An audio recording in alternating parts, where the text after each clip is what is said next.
Assalamualaikum warahmatullahi wabarakatuh. Yang terhormat dosen penguji ujian kinerja PPG dalam jabatan Angkatan 2 tahun 2021.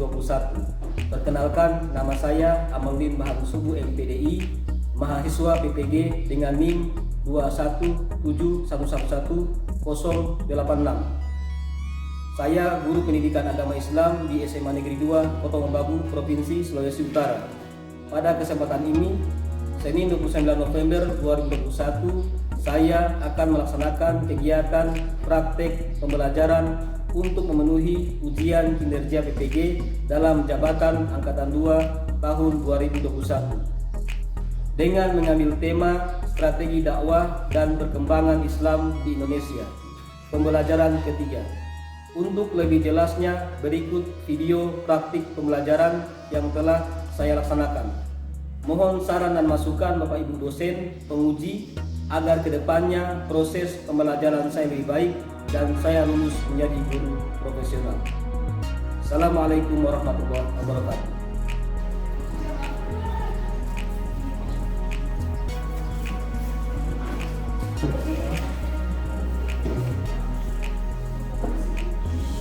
Bismillahirrahmanirrahim. Assalamualaikum warahmatullahi wabarakatuh. Waalaikumsalam warahmatullahi wabarakatuh. Alhamdulillahirabbil alamin. Raditu billahi wabil islami dinan wa bi Muhammadin nabiyyan wa rasulan. Allahumma sholli ala Muhammad wa ala ali Muhammad. Adik-adik sekalian, alhamdulillah kita pada siang hari ini bertemu lagi ya dalam proses kegiatan belajar mengajar mata pelajaran pendidikan agama dan budi pekerti. Sebelum kita melaksanakan proses pelajaran, maka Pak Guru mau absen dulu ya. Maka ada siswa yang tidak hadir. Ada 2 orang yang tidak hadir. Siapa namanya? Dengan buku di lapangan tanpa keterangan. Buku di lapangan tanpa keterangan. Oke, terima kasih adik sekalian.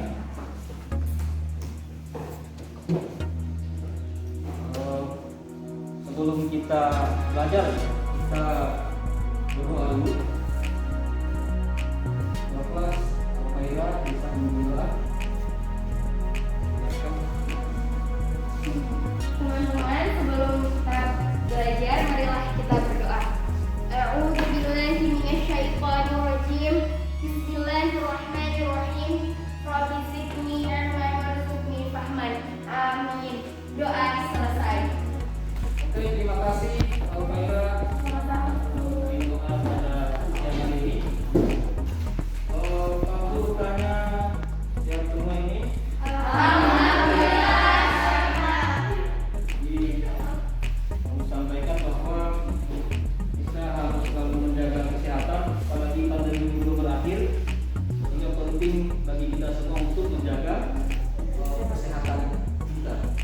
Karena kalau tidak sehat maka kita agak sulit beraktivitas, sangat sulit beraktivitas. Oke, untuk menyemangati pada siang hari ini kita yaitu biasa. Siswa semangat untuk apa kabar? Alhamdulillah, luar biasa. Allahu Akbar.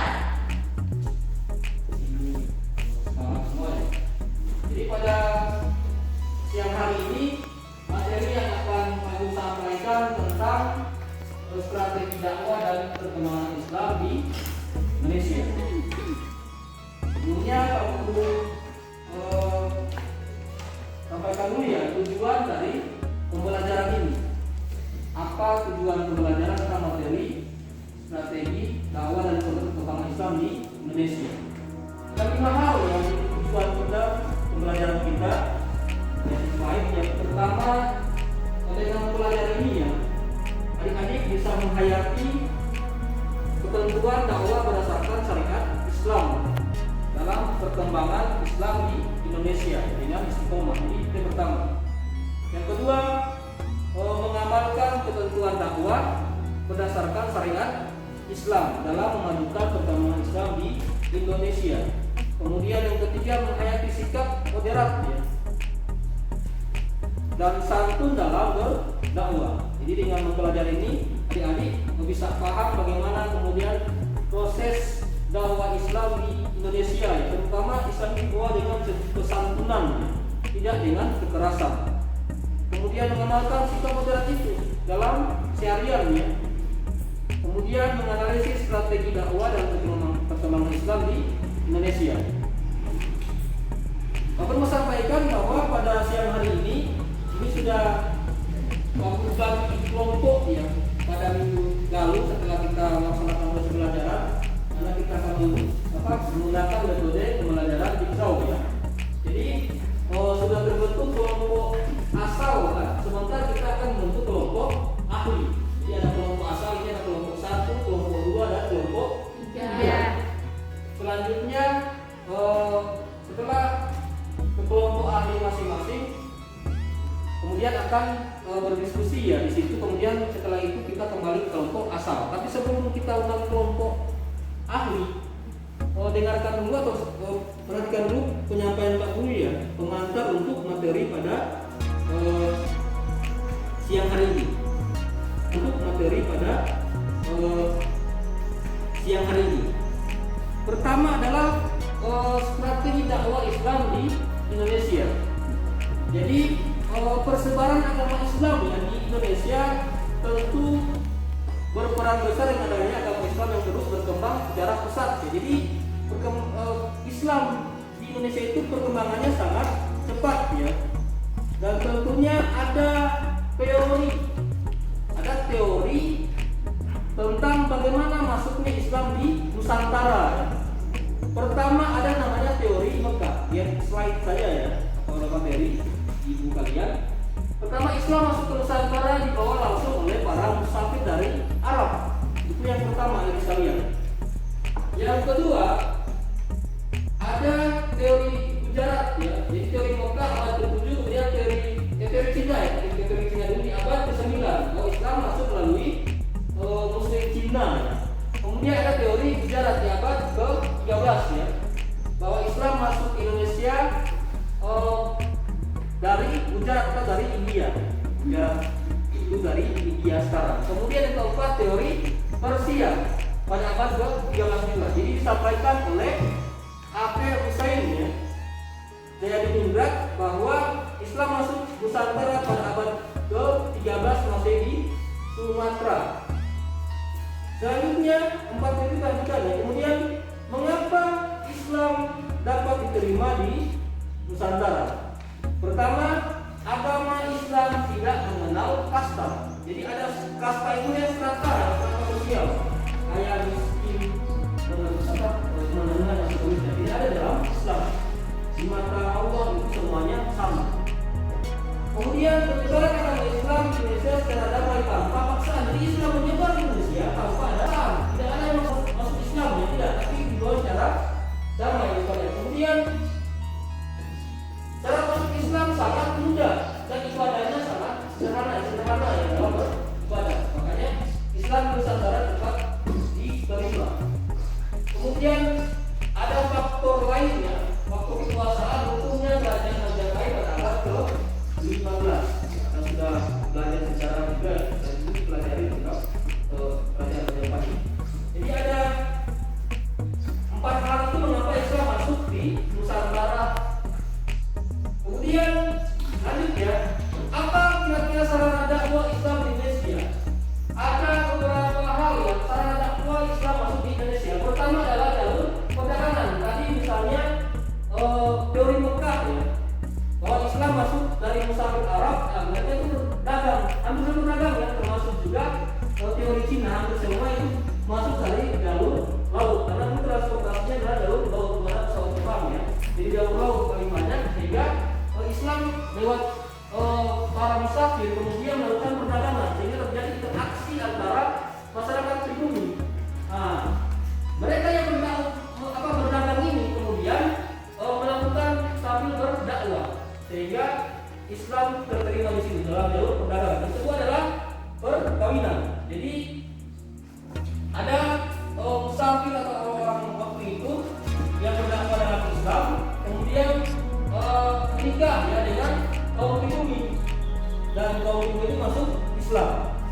Yang ketiga, sekalian,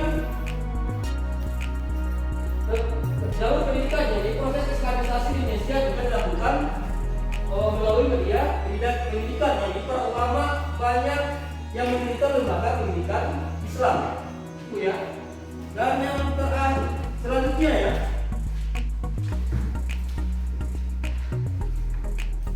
lewat tasawuf ya. Jadi jalur lain juga tidak kalah pentingnya adalah proses Islam di Indonesia lewat tasawuf. Salah satu sifat khas dari ajaran ini ya terhadap bagaimana mengakomodasi gaya lokal. Kemudian jalur kesenian sekalian. Jadi melalui jalur kesenian, contoh wayang ya, itu kan sudah ada sebelum Islam datang. Tradisi ini kemudian dikembangkan oleh Wali Songo namanya adalah Sunan Kalijaga. Kemudian jalur politik atau jalur kekuasaan. Jadi di Maluku misalnya Sulawesi Selatan kebanyakan rakyat yang besar adalah rakyatnya masuk Islam terlebih dahulu. Di Pulau Mono juga seperti itu dahulu ya. Kalau Pak Guru meriset beberapa sejarah, Pak Guru tergabung di pusat sejarah Pulau Mono Raya, itu salah satu Islam masuk juga di Bolmong ya, di Pulau Mono pada umumnya. Itu ketika saat raja yang masuk Islam maka serentak juga banyak masyarakat yang masuk Islam. Nah ini terbukti dalam jalur politik. Ketika raja masuk Islam maka secara otomatis banyak raja yang ikut masuk Islam. Termasuk kita daerah kita ya. Itu sarana dakwah Islam di Indonesia. Kemudian ada perkembangan Islam di Indonesia. Ini ada di Pulau Sumatera ya. Diawali dimasukinya pemahaman ajaran Islam di daerah Pasai dan di Aceh Utara dan pantai barat Sumatera ya. Kedua wilayah tersebut masing-masing berdiri kerajaan Islam pertama, yakni kerajaan Islam Perak dan Samudra Pasai. Ini kerajaan pertama berdiri. Yang pertama adalah kerajaan Islam Perak dan kedua Samudra Pasai. Ya. Kemudian di Pulau Jawa, ini menurut Prof. Buya Hamka ya, bahwa cikal bakal tentang Islam ke Pulau Jawa sebenarnya sudah dimulai pada tahun ke-7 Masehi, abad pertama Hijriah. Seperti itu. Kemudian perkembangan Islam di Pulau Kalimantan. Jadi ada 3 jalur yang dilewati. Yang pertama kerajaan Islam Pasai dan Perak, ini tadi dua kerajaan Islam tadi. Yang kedua Islam disebarkan oleh para dai dari Jawa. Jadi yang ketiga adalah melalui kedatangan para dai yang berasal dari tanah Sulawesi Selatan. Jadi dari Sulawesi Selatan ke Pulau Kalimantan. Kemudian perkembangan Islam di Sulawesi. Jadi Kepulauan Maluku terkenal dengan penghasil rempah paling didaftar sendiri bagi pedagang asing. Salah satunya adalah orang Arab misalnya ya, dari pedagang Muslim, sehingga mereka tertarik dan dari Jawa, Sumatera dan mancanegara datang ke Pulau Sulawesi ya lewat jalur laut. Kemudian mereka berdagang dan berdakwah, sehingga Islam berkembang di Pulau Sulawesi. Oke, adik-adik sekalian, jadi itu perkembangan Islam di Indonesia ya. Jadi dari strategi dakwah sampai perkembangan Islam di Indonesia. Ada pertanyaan sekalian sebelum kita lanjut untuk pembagian kelompok tadi ke kelompok ahli, menurut kelompok ahli? Oh, ya ada ya. Oke, Pak Guru bagi dulu. Ini kelompok 1 ya, kelompok asal sudah dibagi kelompok asal, kelompok 1, 2, 3. Nanti kita hitung 2, 3 ya untuk membentuk kelompok ahli.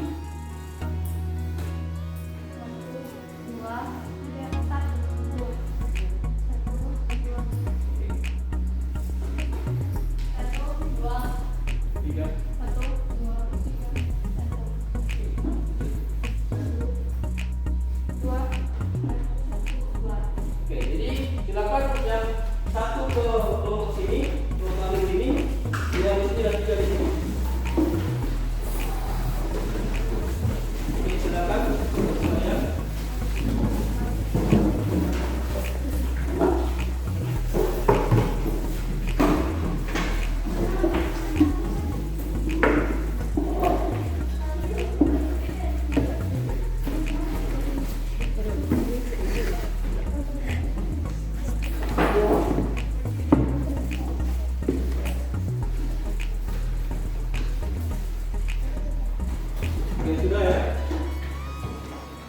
silakan kelompok ahli ya 1, 2, 3 membaca Guru sudah berikan ya.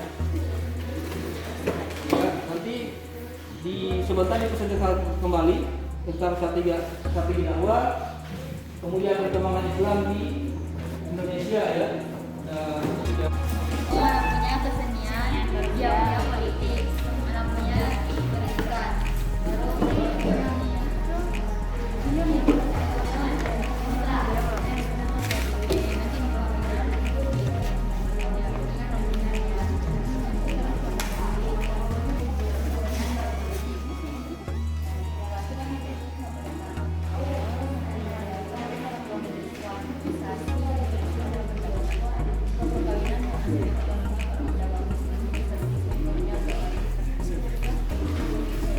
Sudah tahu jurid, jurid komentar deh.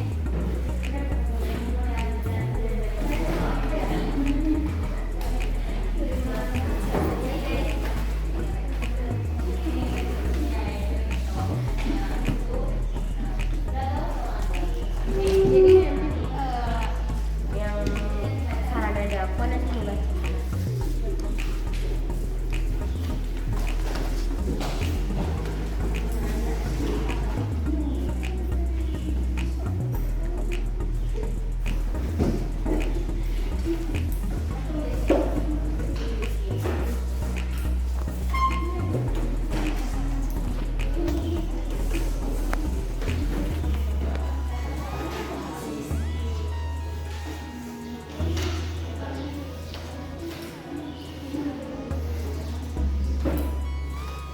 Jadi kalian sudah bisa kita memaparkan masing-masing hasil diskusi tadi. Jadi kita kembali dulu ya ke kelompok asal masing-masing, karena tadi kelompok ahli sudah berdiskusi, sudah membahas masing-masing pembahasan tentang strategi dakwah Islam Indonesia, kemudian kesadaran dakwah Islam Indonesia dan tentang perkembangan Islam di Indonesia. Oke, silakan adik sekalian kembali kepada kelompok asal masing-masing. Kemudian dibahas dan kemudian diskusikan ulang.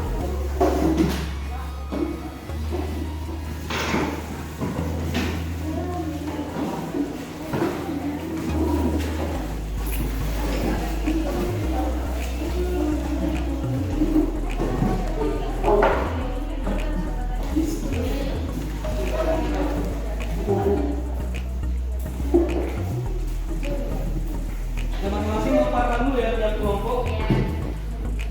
Kita mulai dari kelompok, tapi sebelumnya kita jalan dulu untuk menyemangati suasana pada siang hari ini. Teman-teman foto-foto apa kabar?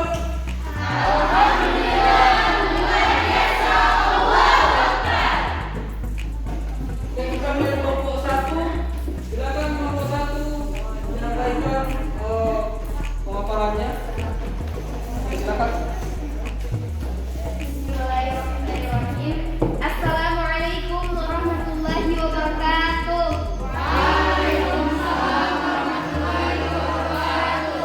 Perkenalkan, nama saya Ofrina Anastasia Bahende sebagai ketua kelompok 1. Di sini saya akan memaparkan materi dari kelompok 1, yaitu strategi dakwah Islam di Indonesia.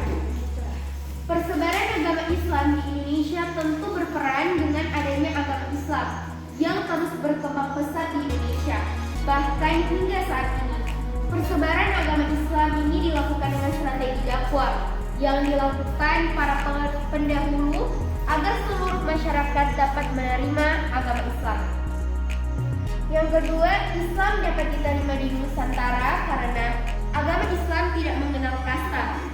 Yang kedua, penyebaran agama Islam di Indonesia secara damai, tanpa paksaan dan disesuaikan dengan kondisi sosial yang ada. Syarat masuk Islam sangat mudah dan cara ibadahnya juga sederhana. Dan yang terakhir yaitu runtuhnya kerajaan Majapahit pada akhir abad ke-15. Selanjutnya, teori masuknya Islam di Indonesia di Nusantara akan dibacakan oleh teman saya, yaitu Khaila Muhammad. Pada Khaila dipersilakan. Oke, terima kasih atas kesempatannya. Langsung saja, teori masuknya Islam di Nusantara. Yang pertama adalah teori muka. Islam masuk ke Nusantara dibawa langsung oleh para musafir dari Arab yang memiliki semangat untuk menyebarkan Islam ke seluruh dunia pada abad ke-7. Yang Yang teori kedua adalah teori Cina. Islam masuk ke Nusantara melalui perantaran masyarakat Muslim Cina. Masyarakat Muslim Cina dari Kanto pada abad ke-9. Yang ketiga adalah teori Gujarat, yaitu Islam dibawa oleh para pedagang dari daerah Gujarat atau India yang berlayar melewati Selat Malaka. Teori ini menjelaskan bahwa kedatangan Islam ke Nusantara sekitar abad 13. Yang terakhir ada teori Persia. Teori yang disampaikan oleh P.A. Hyosin Jajadiningrat ini menyatakan Islam masuk Nusantara abad ke-13 Masehi di Sumatera. Argumennya didasari persamaan budaya berkembang di kalangan masyarakat Islam Nusantara dengan budaya di Persia. Oke, sekian dan terima kasih. Itu paparan dari kelompok 1, kasih aplaus dulu. Silakan kelompok 2. Assalamualaikum warahmatullahi wabarakatuh. Waalaikumsalam warahmatullahi wabarakatuh. Sebelumnya terima kasih atas kesempatan yang diberikan. Pertama-tama perkenalkan, nama saya Tira Intan Wijaya. Di sini saya sebagai ketua kelompok 2 dan pada kesempatan kali ini kelompok kami akan memaparkan materi mengenai sarana dakwah Islam di Indonesia. Dan pada kesempatan kali ini kami akan memaparkan 6 sarana.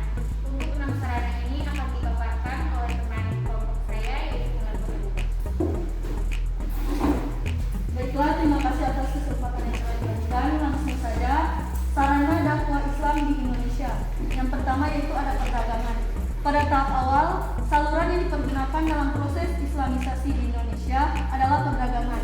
Hal itu dapat diketahui melalui adanya kesibukan lalu lintas perdagangan pada abad ke-7 Masehi hingga abad ke-16 Masehi. Aktivitas perdagangan ini banyak melibatkan bangsa-bangsa di dunia, termasuk bangsa Arab, Persia, India, Cina, dan sebagainya. Mereka turut ambil bagian dalam perdagangan di negeri bagian barat, tenggara, dan timur benua Asia. Yang kedua yaitu perkawinan. Aspek ekonomi, para pedagang muslim memiliki status sosial ekonomi yang lebih baik daripada kebanyakan penduduk pribumi. Hal ini menyebabkan banyak penduduk pribumi, terutama para wanita, yang tertarik untuk menjadi istri-istri para saudagar muslim. Hanya saja ada ketentuan hukum Islam bahwa para wanita yang akan dinikahi harus diislamkan terlebih dahulu. Para wanita dan keluarga mereka tidak merasa keberatan karena proses pengislaman hanya dengan mengucapkan 2 kalimat syahadat tanpa upacara atau ritual rumit lainnya. Yang ketiga ada pendidikan. Proses Islamisasi di Indonesia juga dilakukan melalui media pendidikan. Para ulama banyak mendirikan lembaga pendidikan Islam berupa pesantren. Pada lembaga inilah para ulama memberikan pengajaran ilmu keislaman melalui berbagai pendekatan sampai kemudian para santri mampu menyerap pengetahuan keagamaan dengan baik. Setelah mereka dianggap mampu, mereka kembali ke kampung halaman untuk mengembangkan agama Islam dan membuka lembaga yang sama. Dengan demikian, semakin hari lembaga pendidikan pesantren mengalami perkembangan, baik dari segi jumlah maupun mutunya. Sarana dakwah Islam di Indonesia. Ada tasawuf, jalur lain yang juga tidak kalah pentingnya dalam proses Islamisasi di Indonesia adalah tasawuf. Salah satu sifat khas dari ajaran ini adalah akomodasi terhadap budaya lokal, sehingga menyebabkan banyak masyarakat Indonesia yang tertarik menerima ajaran tersebut. Kesenian, saluran Islamisasi melalui kesenian yang paling terkenal adalah melalui pertunjukan wayang. Seperti diketahui bahwa Sunan Kalijaga adalah tokoh yang paling mahir dalam menuntaskan wayang. Yang ketiga ada politik. Di Maluku dan Sulawesi Selatan, kebanyakan rakyat masuk Islam setelah rajanya masuk Islam terlebih dahulu. Pengaruh politik raja sangat membantu tersebarnya Islam di wilayah ini. Jalur politik juga ditentukan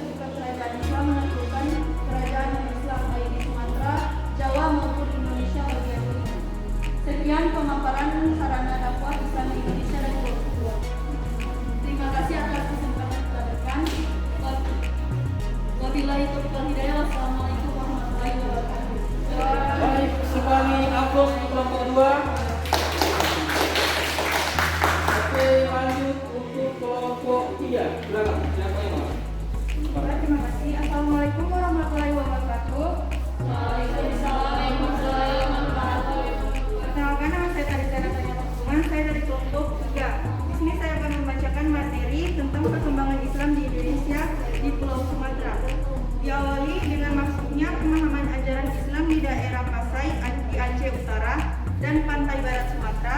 Kedua wilayah tersebut masing-masing berdiri kerajaan Islam pertama di Indonesia, yakni Kerajaan Islam Perak dan Samudra Pasai. Pulau Jawa. Menurut Profesor Dr. Buya Hamka, cikal bakal kedatangan Islam ke Pulau Jawa sebenarnya sudah dimulai pada tahun ke-7 Masehi, abad pertama Hijriah, yaitu pada tahun 674 Masehi sampai dengan 675 Masehi. Salah satu sahabat Nabi, Muawiyah bin Abi Sufyan, yang pernah singgah di kerajaan Kalingga Jawa, waktu itu menyamar sebagai pedagang. Mungkin waktu itu Muawiyah baru penjajakan saja, namun proses dan waktunya tetap berlangsung oleh para dai yang berasal dari kerajaan Pasai dan Malaka. Materi selanjutnya akan dibacakan oleh teman saya. Terima kasih atas kesempatannya. Langsung saja, di Pulau Kalimantan, pada waktu itu Islam masuk ke sana melalui 3 jalur. Jalur pertama adalah Kerajaan Islam Pasai dan Perak. Jalur kedua, Islam disebarkan oleh para dai dari tanah Jawa. Mereka melakukan ekspedisi ke Pulau Kalimantan. Kerajaan Demak mengirimkan banyak sekali dai ke luar Pulau Jawa, salah satunya adalah Kalimantan. Jalur ketiga adalah melalui kedatangan para dai yang berasal dari tanah Sulawesi Selatan. Salah satu dai yang terkenal pada waktu itu adalah Datuk Ribandang dan Tuan Tunggang Parangan. Terus selanjutnya akan dibaca oleh Ratna. Baik, terima kasih atas kesempatan yang telah diberikan. Langsung saja, perkembangan Islam di Indonesia, Pulau Sulawesi, yaitu Kepulauan Maluku terkenal dengan penghasil rempah. Hal ini menjadi daya tarik sendiri para pedagang asing, salah satunya pedagang muslim dari Jawa, Malaka, Sumatera, dan mancanegara. Kedatangan para pedagang muslim menyebabkan perkembangan Islam di Kepulauan Maluku ini menyebar dengan cepat. Tepatnya sekitar pertengahan abad ke-15 atau tahun 1420 Islam masuk ke Maluku. Ketika Raja Ternate masuk Islam, hal ini kemudian mempercepat perkembangan Islam di Maluku dan mempengaruhi kerajaan-kerajaan lain di Maluku yang mulai menerima paham ajaran Islam. Sekian dari kelompok kami. Wassalamualaikum warahmatullahi wabarakatuh.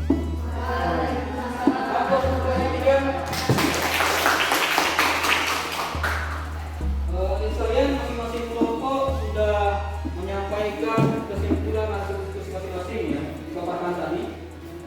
Terus sekalian, masing-masing kelompok sudah menyampaikan kesimpulan hasil diskusi masing-masing ya, dipaparkan tadi. Terus silakan kelompok ini untuk saling memberikan pertanyaan atau tanggapan dari apa yang dipaparkan masing-masing kelompok tadi. Mulai dari kelompok 3, mungkin silakan ada pertanyaan. Terima kasih. Perkenalkan nama saya dari kelompok 3. Saya ingin bertanya kepada kelompok 2. Coba dijelaskan sarana dakwah Islam di Indonesia, yakni melalui perdagangan dan perkawinan. Oke, silakan kelompok 2. Siapa yang bisa menanggapi perwakilan kelompoknya? Assalamualaikum warahmatullahi wabarakatuh. Waalaikumsalam warahmatullahi wabarakatuh. Perkenalkan, nama saya Mutiara Zara Momilong dari kelompok 2. Baiklah, saya akan menjawab pertanyaan dari kelompok 3. Yang pertama, perdagangan. Pada tahap awal, saluran yang dipergunakan dalam proses Islami di Indonesia adalah perdagangan. Hal itu dapat diketahui melalui adanya tercipta lalu lintas perdagangan pada abad ke-7 Masehi hingga abad ke-16 Masehi. Aktivitas perdagangan ini banyak melibatkan bangsa-bangsa di dunia, termasuk bangsa Arab, Persia, India, Cina, dan sebagainya. Mereka turut ambil bagian dalam perdagangan di negeri-negeri bagian barat, tenggara, dan timur benua Asia. Yang kedua, perkawinan. Aspek ekonomi, para pedagang muslim memiliki status sosial ekonomi yang lebih baik daripada kebanyakan penduduk pribumi. Hal ini menyebabkan banyak penduduk pribumi, terutama para wanita, yang tertarik untuk menjadi istri-istri para saudagar muslim. Hanya saja ada ketentuan hukum muslim bahwa para wanita yang akan dinikahi harus diislamkan terlebih dahulu. Para wanita dan keluarga mereka tidak merasa keberatan karena proses pengislaman hanya dengan mengucapkan dua kalimat syahadat tanpa upacara atau ritual rumit lainnya. Terima kasih. Wassalamualaikum warahmatullahi wabarakatuh. Tanggapan ya langsung dari kelompok 2.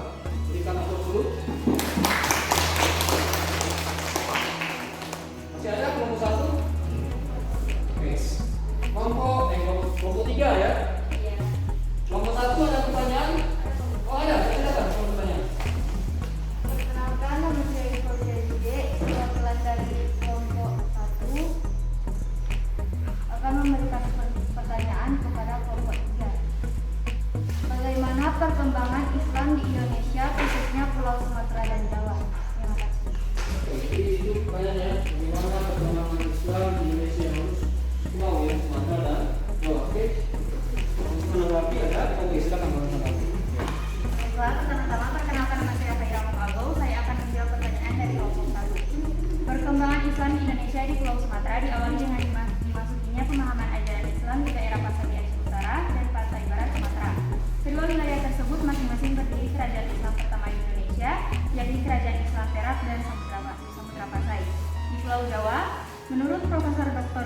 Buya Hamka Cital, bakal kedatangan Islam ke Pulau Jawa sebenarnya sudah dimulai pada tahun ke-7 Masehi abad pertama Hijriah, yaitu pada tahun 674 Masehi sampai 675 Masehi. Salah satu sahabat Nabi Mulia bin Abi Sufyan yang pernah singgah di kerajaan Pulau Jawa. Waktu itu menyamar sebagai pedagang. Mungkin waktu itu Muawiyah baru penjajahan saja, namun proses dan waktunya tetap berlangsung oleh para dai yang berasal dari kerajaan Pasai dan Malang. Terima kasih. Kelompok 3.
video ya biar cepat paham. Nanti aku akan share di grup kita yang grup mata pelajaran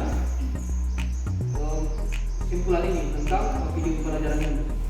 Adik sekalian, tadi sudah berdiskusi panjang ya, kemudian saling tanya jawab tentang strategi dakwah dan perkembangan Islam Indonesia. Pertama harus diingat tadi sudah sesuai video juga dan sudah berdiskusi juga tentang teori masuk Islam di Indonesia. Kesimpulannya pertama dari Mekah, kemudian Cina, kemudian Gujarat dan Persia ya. Itu yang pertama tentang teori masuk Islam di Indonesia. Yang kedua, harus sekalian tentang bagaimana sarana dakwah Islam di Indonesia ada beberapa jalur ini. Pertama perdagangan, kemudian jalur pernikahan, kemudian jalur pendidikan, tasawuf dan kesenian serta politik ya. Kemudian bagaimana perkembangan Islam Indonesia itu berawal dari Sumatera ya, kerajaan Islam pertama Perak dan Samudra Pasai. Kemudian ada di perkembangannya juga di Kalimantan dan Sulawesi. Jadi saya perlu rasa itu hal-hal yang menjadi simpulan kita pada materi pada siang hari ini. Masih ada mungkin pertanyaan atau hal-hal yang mengajar dalam pikiran dari sekalian tentang materi ini? Kelompok 1 ada pertanyaan? Kelompok 2? Kelompok 3? Ada lagi ya? Jadi sebelumnya kita yel-yel dulu. Siswa semuanya apa kabar? Alhamdulillah, luar biasa, Allahu Akbar. Itu ya, tradisi kita awal kita yel-yel menyenangkan pertengahan dan di akhir proses pembelajaran.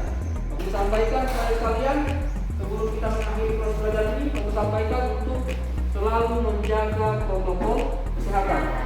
Tolong jaga kesehatan adik sekalian, walaupun sudah zona hijau atau baru ya. Jadi sudah seminggu ini kita ada di zona hijau. Nah, ini kita pertahankan itu lewat apa ya? Kita mematuhi protokol kesehatan. Kemudian kita vaksin semua, kita vaksin semua ya untuk siswa sekalian sehingga imunitas kita kuat dan belajar kita jadi lebih semangat dan sehat. Sebelum mengakhiri proses pelajaran, kita doa selesai. Silakan kita. Teman-teman, sebelum kita mengakhiri pembelajaran kita pada siang hari ini, mari kita berdoa. Berdoa, mulai. Bismillahirrahmanirrahim. Wal asri, nal insana fi husri, illal ladzina amanu wa amilus solihati, wa tawassaw bil haqqi, wa tawassaw bis sabri. Oke, itu pertemuan kita pada siang hari ini. Demikian, terima kasih atas adik-adik aktifasi dalam proses pembelajaran pada siang hari ini. Nanti untuk memudahkan Pak Guru share video pembelajarannya, video tadi ya dibuka lebih cepat kalau kita lihat dalam video. Demikian, bila bisa dilihat, Assalamualaikum warahmatullahi wabarakatuh.